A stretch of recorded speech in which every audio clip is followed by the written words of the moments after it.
La pequeña cabaña de madera crujía con la brisa helada que descendía del pico nebuloso, un gigante de roca y hielo que dominaba el paisaje.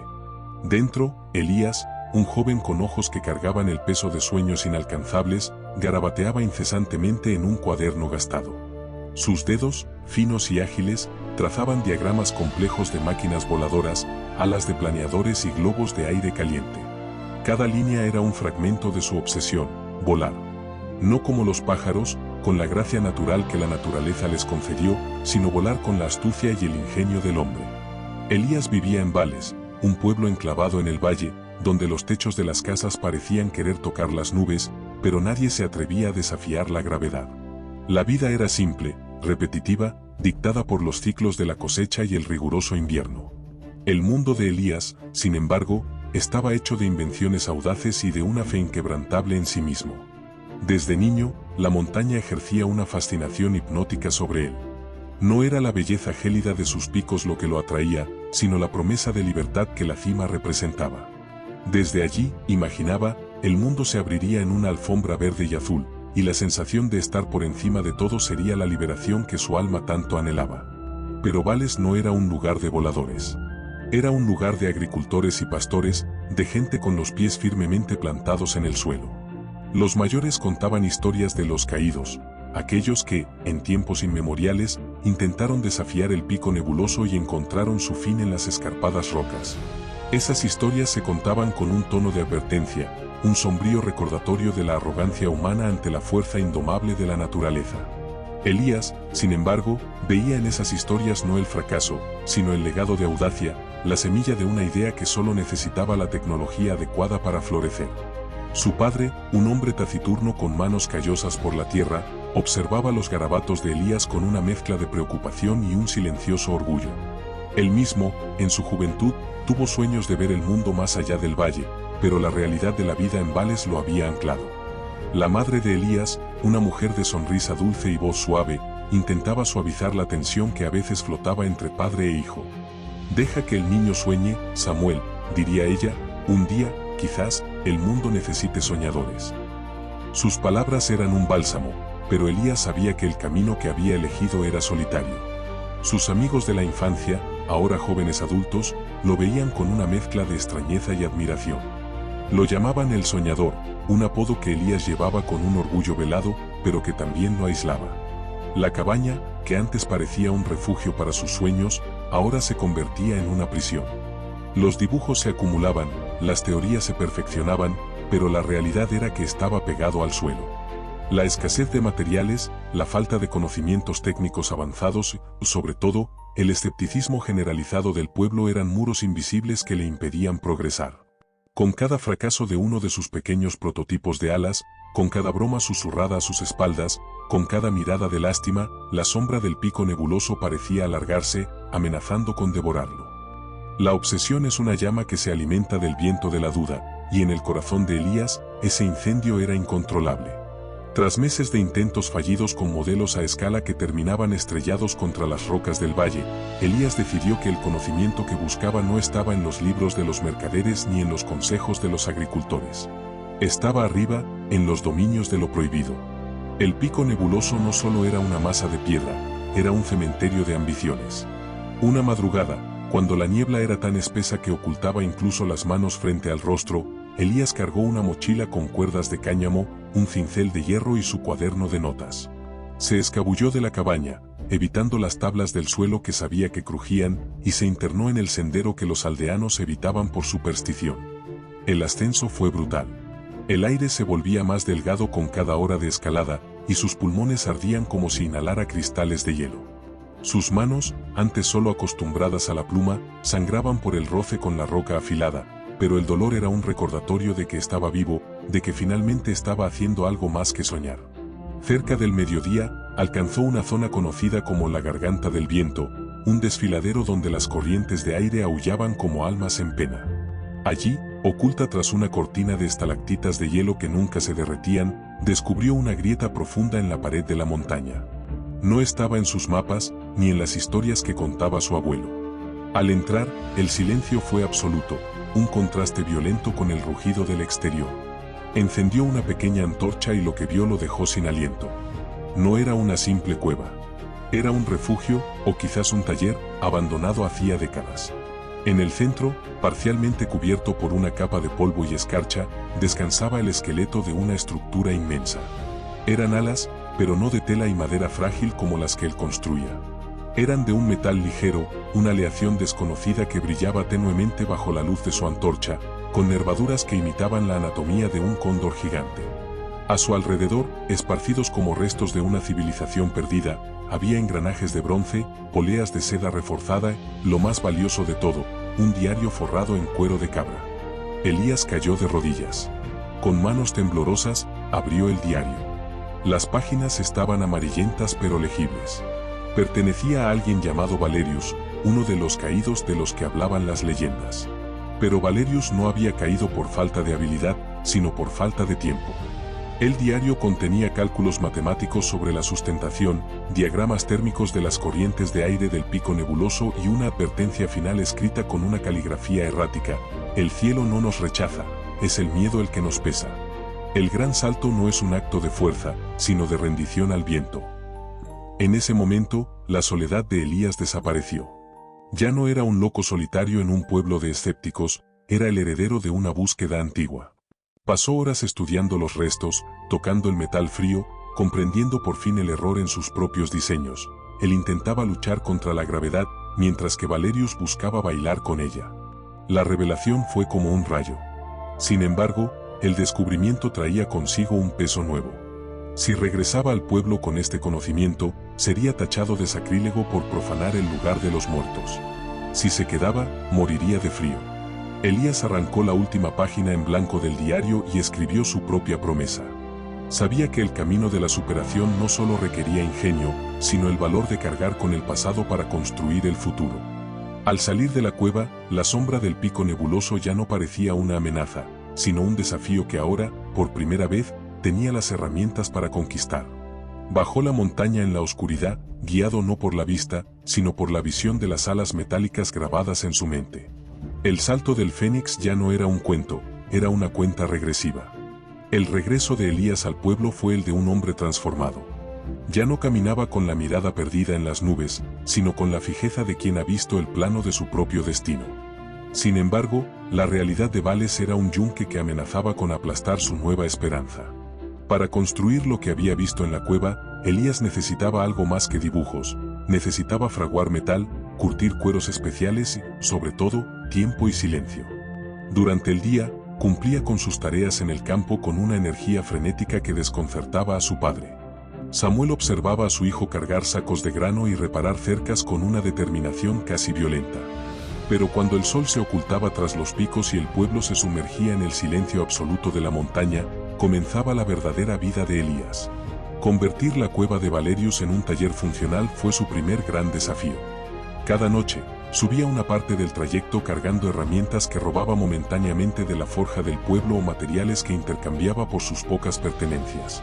El frío allá arriba era un enemigo constante que entumecía sus dedos, pero el calor del descubrimiento lo mantenía en pie. Elías comenzó a limpiar el esqueleto de metal que había encontrado, asombrándose de su ligereza. No era hierro ni cobre, era una aleación que parecía vibrar cuando el viento soplaba con fuerza. El diario de Valerius se convirtió en su Biblia. En él, Elías descubrió que el secreto no estaba solo en la forma de las alas, sino en un sistema de tensores que permitían al piloto sentir las corrientes térmicas como si fueran extensiones de sus propios nervios. El hombre no vuela con los brazos, vuela con su intención, leyó una noche a la luz de una vela agonizante. Elías pasaba horas intentando replicar los nudos de seda y los anclajes de bronce, fallando una y otra vez. Sus manos se llenaron de cicatrices nuevas, y el cansancio comenzó a tallar ojeras profundas en su rostro. En el pueblo, los rumores empezaron a circular. El soñador se está volviendo loco, susurraban en la taberna. Veían las luces parpadeantes en las laderas de la montaña y escuchaban el eco metálico que el viento arrastraba ocasionalmente hacia el valle. Samuel, su padre, finalmente lo confrontó una noche en el umbral de la cabaña. ¿Qué buscas allá arriba, Elías?, preguntó Samuel con una voz cargada de una tristeza antigua. La montaña se quedó con los mejores hombres de nuestra sangre. No quiero que se quede contigo también. No busco la muerte, padre, respondió Elías, con los ojos brillando de una forma que Samuel no reconoció. Busco la prueba de que no nacimos para vivir en las sombras de este valle para siempre. Valerius no era un loco, era un arquitecto del aire. Esa noche, Elías no subió a la cueva. Se quedó mirando el fuego, sintiendo el peso de la decepción de su padre. Por un momento, la duda lo asaltó. ¿Y si todo era una fantasía? ¿Y si el metal de Valerius era solo basura de un hombre que perdió la razón antes de morir? Pero entonces, un viento fuerte golpeó la puerta de la cabaña, y Elías creyó escuchar, entre el silbido, el mismo tono armónico que emitían las alas metálicas en la cueva. Era una llamada. Al día siguiente, con una audacia renovada, Elías logró lo que parecía imposible. Fundió las primeras piezas de refuerzo utilizando un pequeño horno que construyó dentro de la cueva, usando carbón vegetal que él mismo fabricaba. El Fénix, como empezó a llamar a su máquina, estaba dejando de ser un esqueleto para convertirse en una criatura de tela, cuero y sueños metálicos. Cada tornillo apretado era una victoria contra el escepticismo de Vales, cada tensor ajustado era un paso más cerca del borde del abismo. Elías sabía que el tiempo se agotaba, pues las tormentas de invierno se acercaban, y con ellas, la montaña se cerraría por completo. Era ahora o nunca. El taller de las sombras estaba a punto de dar luz a su mayor creación. El invierno no avisó, golpeó con la furia de un gigante herido. Una noche, mientras Elías ajustaba los alerones de cuero del Fénix, una tormenta de nieve sin precedentes envolvió el pico nebuloso. Los vientos, que antes eran susurros cómplices, se transformaron en rugidos que sacudían las paredes de la cueva. Elías, agotado por semanas de trabajo febril y poco alimento, cometió un error fatal. Dejó una de las alas principales mal anclada mientras intentaba reforzar la entrada contra las ráfagas. Un estallido de viento siberiano penetró en la gruta. La presión fue tal que el ala metálica, actuando como una vela, arrastró la estructura del Fénix hacia el abismo de la entrada. En un acto de desesperación pura, Elías se lanzó para sujetar el cable de acero. El metal cortó su hombro y la fuerza del impacto lo lanzó contra las paredes de roca. Un crujido seco resonó en la cueva, no fue la máquina, fue su pierna. Elías quedó tendido en el suelo gélido, la sangre tiñendo la nieve que se colaba en el taller. El dolor era un grito sordo que amenazaba con apagar su conciencia. Durante horas, luchó contra la hipotermia, arrastrándose centímetro a centímetro para cubrir el Fénix con mantas pesadas, protegiendo su sueño incluso por encima de su propia vida. No mueras aquí, se susurraba a sí mismo, con los labios azules, el mundo aún no te ha visto volar. Mientras tanto, en el pueblo, la ausencia de Elías durante 2 días había sembrado el pánico. Samuel, impulsado por un presentimiento que le oprimía el pecho, reunió a un grupo de hombres. «Mi hijo está en la montaña», gritó ante el escepticismo de los ancianos que temían la tormenta. Con antorchas que apenas sobrevivían al viento, el grupo de rescate inició el ascenso prohibido. Siguieron el rastro de herramientas caídas y pedazos de tela que la tormenta había arrancado. Cuando finalmente irrumpieron en la cueva de Valerius, la escena los dejó petrificados. No encontraron a un loco, sino un santuario de la ingeniería. La luz de las antorchas se reflejó en las alas de metal del Fénix, que brillaban como escamas de un dios antiguo. En el centro, Elías yacía inconsciente, abrazado a la base de la máquina. «Es brujería», exclamó uno de los aldeanos, retrocediendo ante la visión de la máquina. «Es por esto que la montaña nos castiga con este invierno». Samuel, ignorando los gritos, corrió hacia su hijo. Al ver el diario de Valerius y los diagramas, comprendió la magnitud de la obsesión de Elías. Los hombres del pueblo querían destruir la máquina allí mismo, creyendo que era un objeto maldito que atraía la desgracia. «Quemadlo todo», gritaban. Samuel se puso en pie, herido por el frío pero con una autoridad nueva. «No tocaréis nada», rugió. «Mi hijo no ha construido una maldición. Ha construido una salida. Si destruís esto, estaréis destruyendo la única parte del que todavía quiere vivir». Bajaron a Elías en una camilla improvisada, pero el secreto había sido revelado. El pueblo de Vales ya no miraba a Elías con lástima, sino con miedo y sospecha. Su cuerpo estaba roto, su pierna tardaría meses en sanar, y el consejo de ancianos ya planeaba prohibirle volver a subir a la montaña. Elías despertó días después en su cama, rodeado de silencio, sabiendo que ahora la batalla no era solo contra la gravedad, sino contra el miedo de toda su gente. Su pierna estaba entablillada, pero su mente ya estaba calculando cómo despegar con un solo pie sano.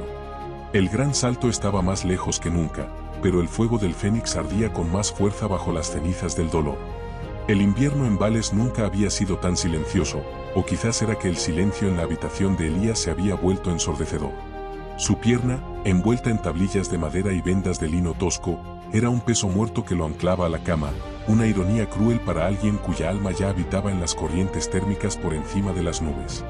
Desde su ventana, el pico nebuloso se burlaba de él, oculto tras cortinas de nieve perpetua. Cada punzada de dolor en su hueso roto era un recordatorio de su fragilidad humana, de la audacia que la montaña había decidido castigar. Pero el dolor físico no era su mayor tormento. El Consejo de Ancianos, liderado por el implacable Abelard, había dictaminado que la cueva de Valerius era un lugar profano. Habían sellado el camino bajo pena de exilio, y los rumores de que subirían a quemar el artefacto del demonio cuando la nieve cediera se esparcían como pólvora por el pueblo. Elías pasaba los días mirando sus manos, ahora limpias de hollín y grasa, sintiéndolas inútiles. Su padre, Samuel, lo cuidaba con un amor silencioso, pero evitaba hablar del fénix. Para Samuel, el accidente había sido una señal. La montaña había perdonado la vida de Elías una vez, pero no lo haría dos veces. La esperanza llegó de la forma más inesperada una noche de tormenta. Mateo, un joven aprendiz de herrero que apenas contaba con 16 inviernos, se coló por la ventana trasera de la cabaña. Estaba empapado, temblando, pero sus ojos brillaban con la misma chispa de locura que Elías conocía bien. «Lo vi», susurró Mateo, sacando un objeto de debajo de su túnica. «El día que te bajaron de la montaña, me colé entre los hombres. Vi las alas de metal. Nunca he visto algo tan hermoso, Elías. En la forja solo hacemos arados y herraduras para caballos que nunca salen del barro. Yo necesito saber cómo funciona eso». Elías lo miró con desconfianza al principio, pero luego vio las manos de Mateo. Estaban llenas de quemaduras de fragua y cortes recientes. El muchacho había intentado replicar una de las poleas del diseño de Valerius por su cuenta. La pieza era tosca, pesada, pero el concepto era correcto. En ese momento, Elías comprendió que la superación no siempre es un camino individual. A veces, para saltar, necesitas las piernas de otro cuando las tuyas están rotas. Durante las semanas siguientes, la pequeña habitación se convirtió en una escuela de ingeniería clandestina. Elías, postrado en su cama, dibujaba con mano febril en los márgenes de los libros de contabilidad de su padre, enseñándole a Mateo los secretos de la sustentación, la tensión de los cables y la resistencia de los materiales.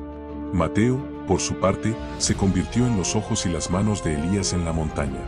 Usando rutas que solo los niños conocían, el joven subía a la cueva a escondidas, llevando materiales robados de la herrería y siguiendo las instrucciones detalladas de Elías para reparar los daños que la tormenta y el abandono habían causado en el fénix. «No es solo metal y cuero, Mateo», le decía Elías, su voz cargada de una pasión que lo hacía olvidar el dolor de su pierna. «Es un equilibrio. El fénix debe ser lo suficientemente fuerte para sostener el peso de un hombre, pero lo suficientemente ligero para que el viento lo confunda con una pluma. Si el tensor izquierdo está 1 milímetro más flojo que el derecho, la montaña te reclamará». La presión crecía. Abelard y los guardias del consejo habían comenzado a sospechar de las ausencias de Mateo. Una tarde, el anciano visitó la cabaña de Elías. Su mirada recorrió la habitación, deteniéndose en los papeles que Elías intentó ocultar bajo las mantas. «El orgullo es una caída larga, muchacho», dijo Abelard con voz de piedra. «Tu padre cree que te estás recuperando, pero yo veo el fuego en tus ojos. No permitiremos que traigas la desgracia sobre Vales de nuevo. Si esa máquina sigue en pie cuando llegue el deshielo, yo mismo me encargaré de que se convierta en cenizas». Esa noche, cuando Mateo llegó, traía noticias terribles. Los ancianos habían puesto un guardia en el sendero principal. Sin embargo, también traía algo más. Había logrado terminar el mecanismo de dirección usando una aleación de bronce y zinc que él mismo había experimentado. Lo probó frente a Elías, y el mecanismo se movió con la suavidad de un reloj de precisión. Elías sintió una lágrima correr por su mejilla. El salto del fénix ya no era solo su sueño, era una antorcha que había pasado a otro. Su pierna aún no podía sostenerlo, pero al ver a Mateo, Elías supo que el conocimiento era el arma más poderosa contra el miedo de un pueblo estancado. «Mañana», decidió Elías, «empezaremos a planear el traslado». Si no podían volar desde la cueva de Valerius porque estaba vigilada, tendrían que llevar el Fénix al risco de la viuda, un lugar aún más peligroso, pero donde nadie se atrevería a seguirlos. La verdadera superación estaba a punto de comenzar, la de un maestro que debe confiar su vida y su obra a las manos de un aprendiz. El deshielo comenzó con un susurro siniestro. El sonido del agua goteando desde los tejados de Vales no era una promesa de primavera, sino un cronómetro que marcaba el fin de la tregua. Elías, apoyado en un par de muletas toscas que él mismo había diseñado para distribuir su peso sin castigar la pierna aún débil, observaba desde su ventana cómo el camino hacia la cueva de Valerius se despejaba. Sabía que Abelard no esperaría mucho. El Consejo de Ancianos ya había bendecido las antorchas que quemarían su obra, bajo la premisa de purificar la montaña de la soberbia humana. «No podemos esperar a que estés totalmente recuperado, Elías», susurró Mateo, entrando en la habitación con el rostro manchado de barro. Los hombres de la aldea han empezado a afilar hachas. Creen que el Fénix es la razón de que el invierno fuera tan cruel.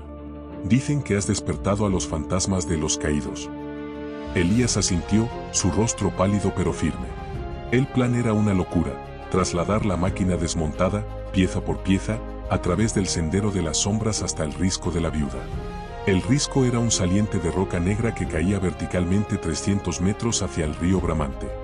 Era un lugar evitado por todos, un sitio donde el viento nunca descansaba. Si el Fénix iba a nacer, tendría que ser desde las puertas del mismo abismo.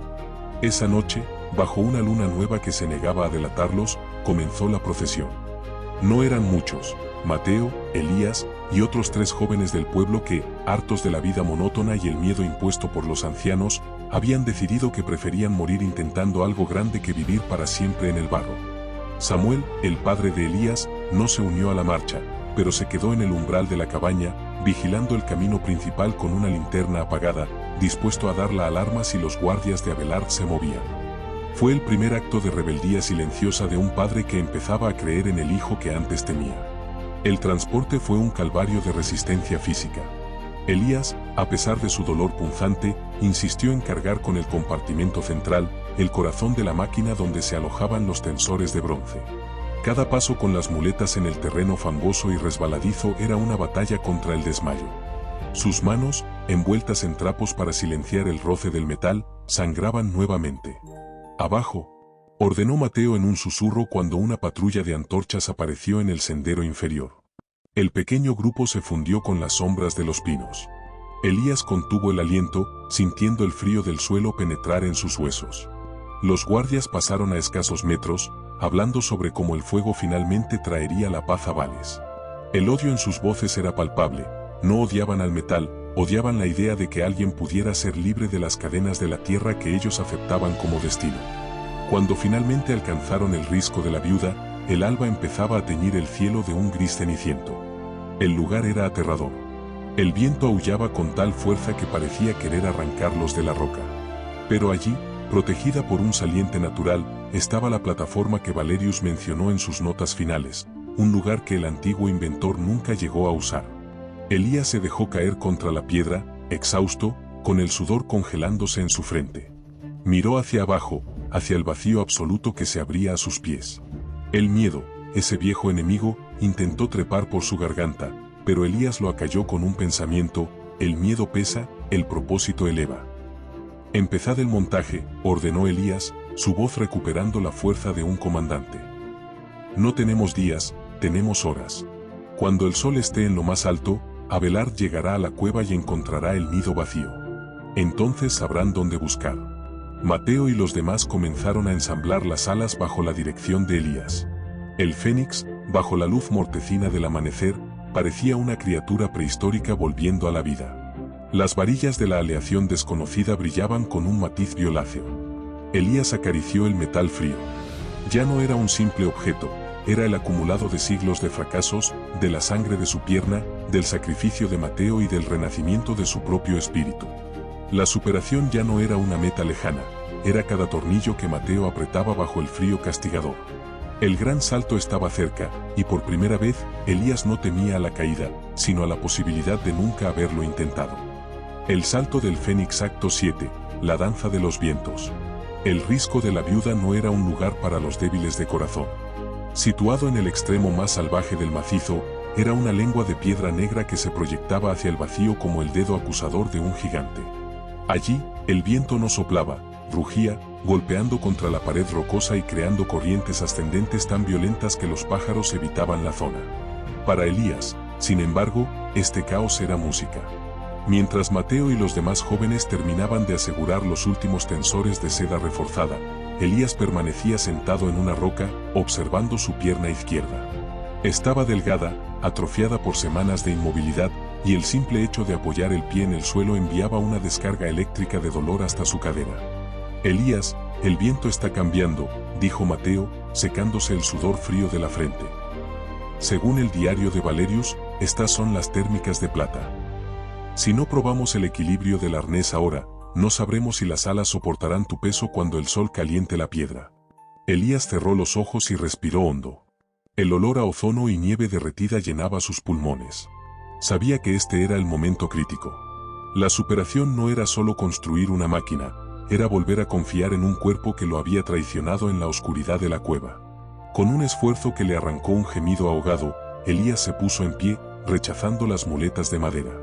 Mateo se apresuró a sostenerlo por el brazo, pero Elías lo apartó con suavidad. Tengo que hacerlo solo, Mateo. Si el fénix siente mi miedo a través de tus manos, ambos caeremos. Cojeando, arrastrando la pierna con una determinación que rayaba en la agonía, Elías se acercó a la estructura metálica. El fénix descansaba sobre un soporte de madera, sus alas de 7 metros de envergadura extendidas como las de un ángel mecánico. Elías se deslizó dentro del arnés de cuero. El peso del metal sobre sus hombros se sintió, por primera vez, no como una carga, sino como una armadura. Mateo comenzó a ajustar las correas, apretándolas alrededor del pecho y, con especial cuidado, sobre la pierna herida de Elías, usando una férula de bronce integrada en el diseño para darle soporte. Cuando tire de esta palanca, explicó Elías, su voz temblando por el esfuerzo físico, los alerones de las puntas deben curvarse. No es un movimiento mecánico, Mateo, es una danza. Debemos sentir la presión del aire antes de que el aire nos sienta a nosotros. El primer ensayo fue aterrador. Una ráfaga súbita golpeó el risco. El fénix vibró, un sonido armónico que resonó en los huesos de Elías. De repente, la sustentación comenzó a actuar. El peso de Elías desapareció. Por un segundo, sus pies se despegaron apenas unos centímetros del suelo.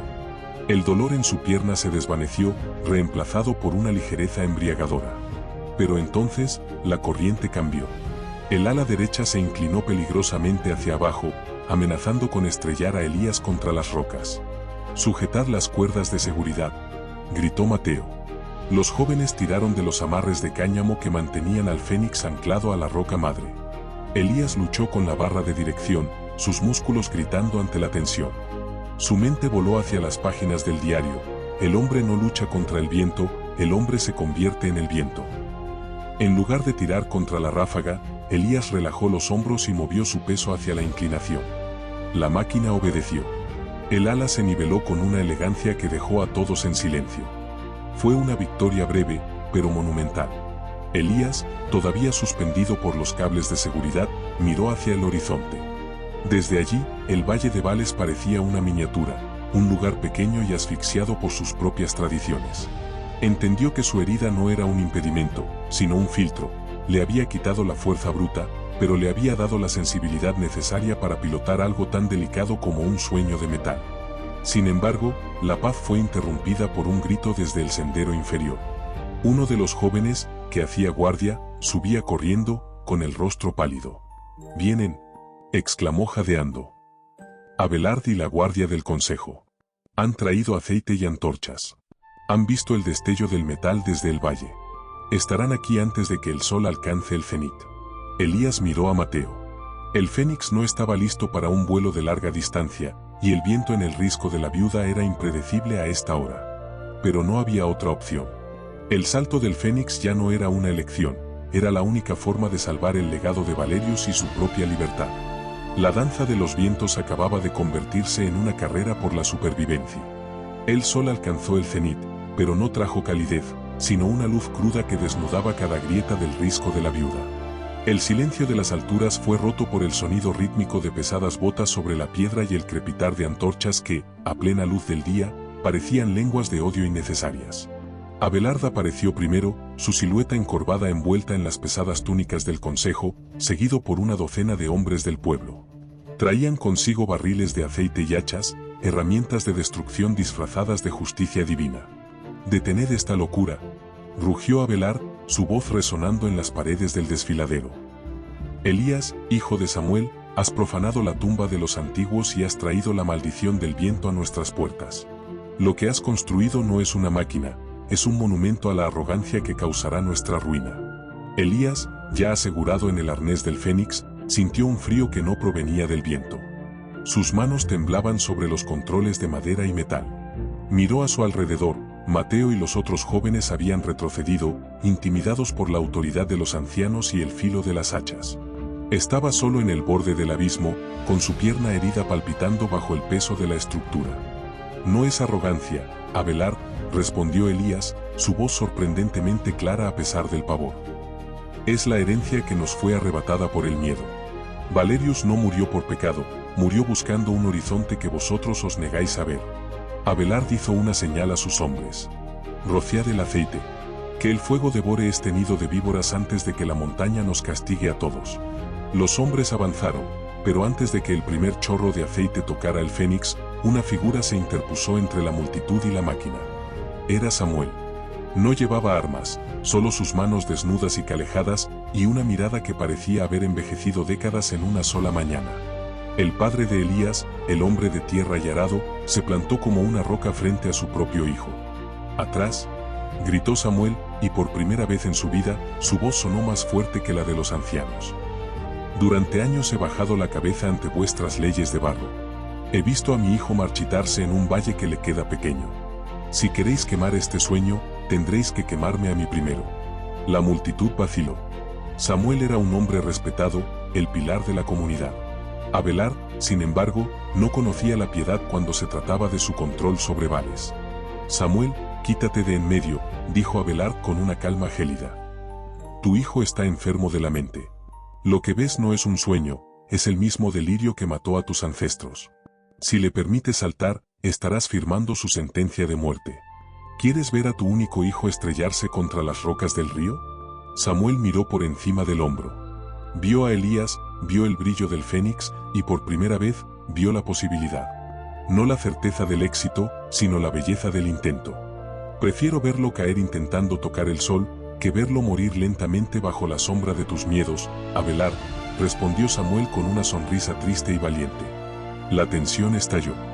Dos de los guardias se lanzaron contra Samuel para apartarlo. Mateo, viendo la valentía del padre, gritó y se lanzó a la lucha, seguido por los otros jóvenes. Se desató una melee caótica en el estrecho borde del risco. Antorchas cayeron al suelo, prendiendo fuego a la hierba seca y al aceite derramado. El humo empezó a nublar la visión de Elías.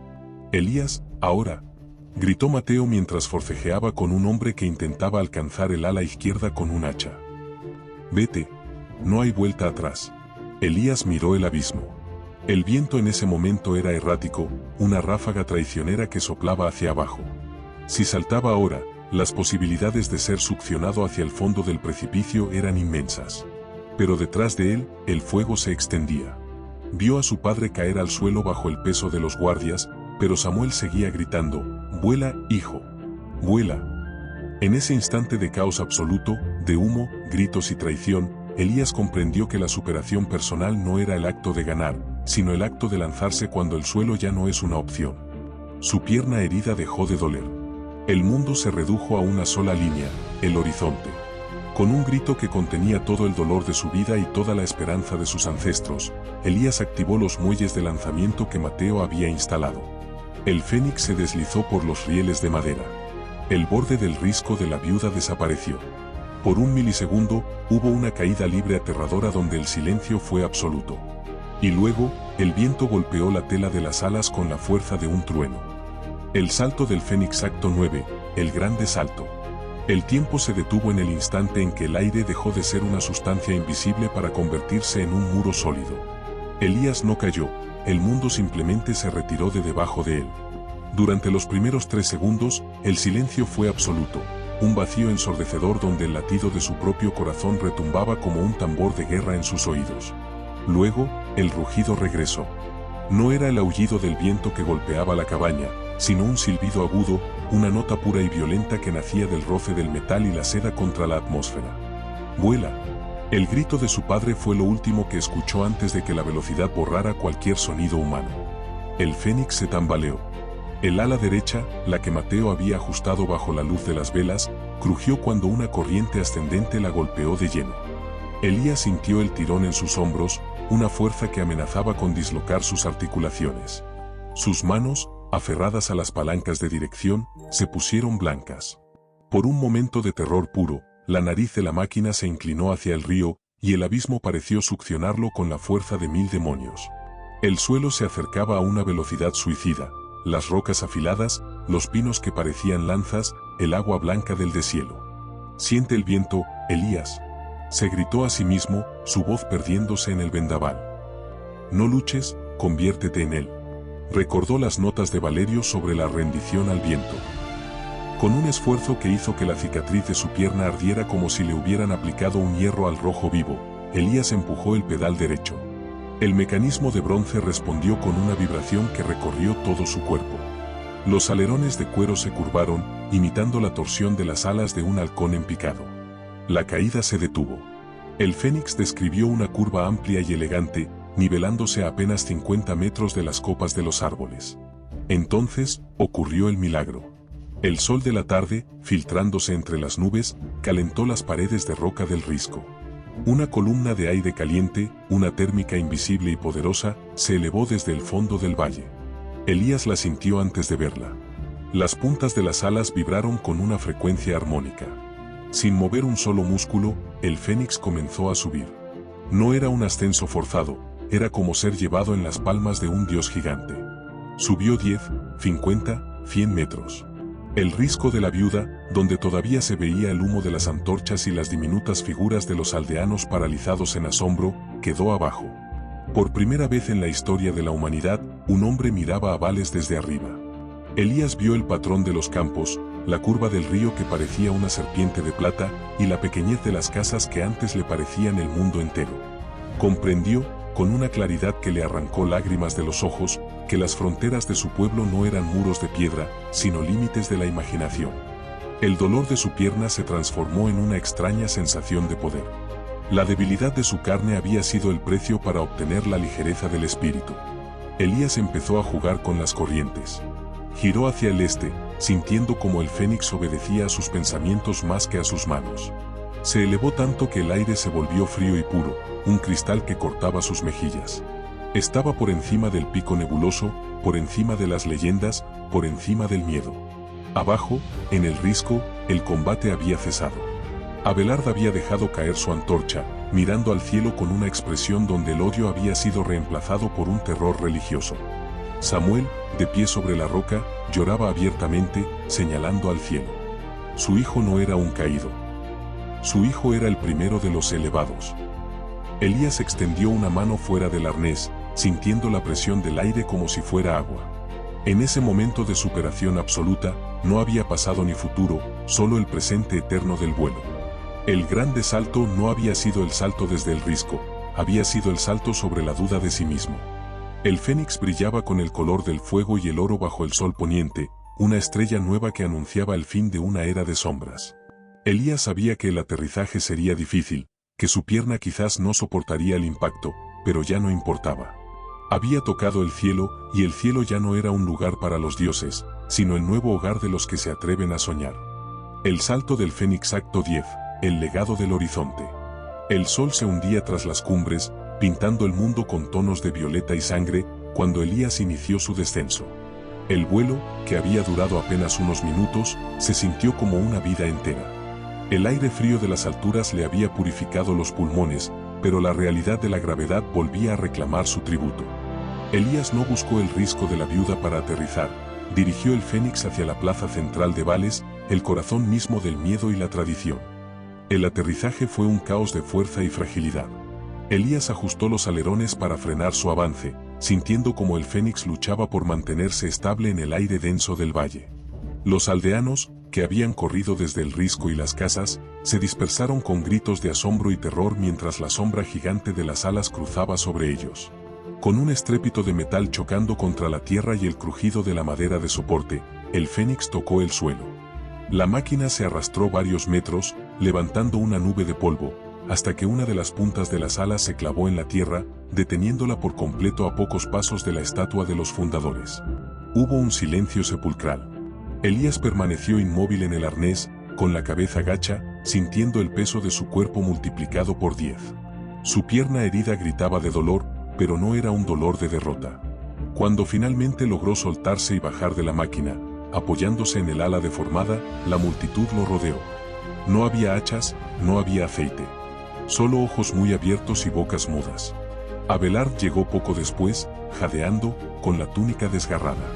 Se abrió paso entre la gente, con el rostro rojo de ira y confusión. «Has traído la ruina», gritó, aunque su voz temblaba. «Has roto el pacto con la montaña. Debes ser castigado». Pero antes de que pudiera avanzar, Mateo y los jóvenes se colocaron frente a Elías.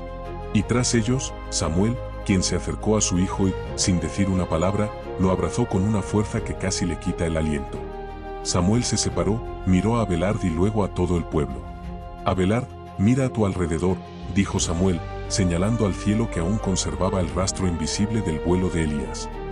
«Lo que has visto no es un castigo. Es el fin de nuestra ceguera. Vales no es una prisión bajo la montaña, es una plataforma de lanzamiento. Mi hijo no ha roto un pacto, ha cumplido nuestra promesa como seres humanos, la de nunca dejar de buscar». Elías, haciendo un esfuerzo supremo, se enderezó. «No quiero vuestra adoración», dijo a la multitud, su voz firme y serena. «Quiero vuestras manos. Este Fénix está roto, pero los planos están en mi mente y en las manos de Mateo. Podemos seguir caminando en el barro o podemos construir un futuro donde el pico nebuloso sea solo el primer escalón de nuestra escalera al cielo». Esa noche, por primera vez en siglos, no hubo hogueras de purificación en Vales. Hubo luces en las ventanas de todos los talleres. El miedo no desapareció de la noche a la mañana, pero fue reemplazado por una curiosidad febril. El Consejo de Ancianos perdió su poder no por la fuerza, sino por la obsolescencia. ¿Quién querría escuchar leyes sobre la tierra cuando el cielo acababa de ser conquistado? Años después, Vales ya no era el mismo pueblo. Se había convertido en la ciudad de las alas. Los grandes talleres sustituyeron a los graneros, y jóvenes de valles lejanos llegaban para aprender la ciencia de la aerodinámica. Elías, que caminaba con un bastón de metal tallado con la forma de una pluma, nunca volvió a volar solo. Ahora, cada mañana, cientos de glaides y máquinas de vapor ligero surcaban los cielos, convirtiendo el horizonte en un mapa de infinitas posibilidades. La superación de Elías no fue solo sanar su pierna o volar una vez, fue la superación de una cultura entera. En su lecho de muerte, rodeado de una nueva generación de exploradores, Elías miró por última vez hacia el pico nebuloso. Ya no era una sombra amenazante, sino un viejo amigo.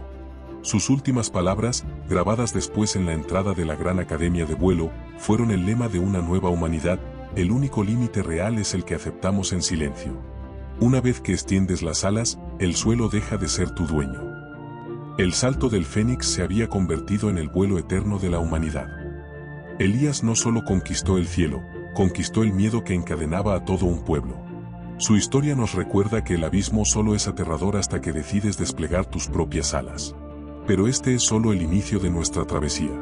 En Relatos del Gran Salto, creemos que cada uno de nosotros tiene una montaña que escalar y un vacío que desafiar. Nuestra misión es traerte estas crónicas de superación para que, cuando llegue tu momento de saltar, lo hagas con el corazón lleno de fuego y la mente libre de dudas. Si esta historia ha encendido una chispa en ti, no dejes que se apague. Dale like a este vídeo si crees que ningún sueño es demasiado alto. Suscríbete a Relatos del Gran Salto para unirte a nuestra hermandad de soñadores y exploradores. Activa la campana, porque el próximo gran salto está a punto de comenzar y no queremos que te quedes en tierra. Recuerda, el suelo es solo el lugar donde descansas, pero el cielo es tu verdadero hogar.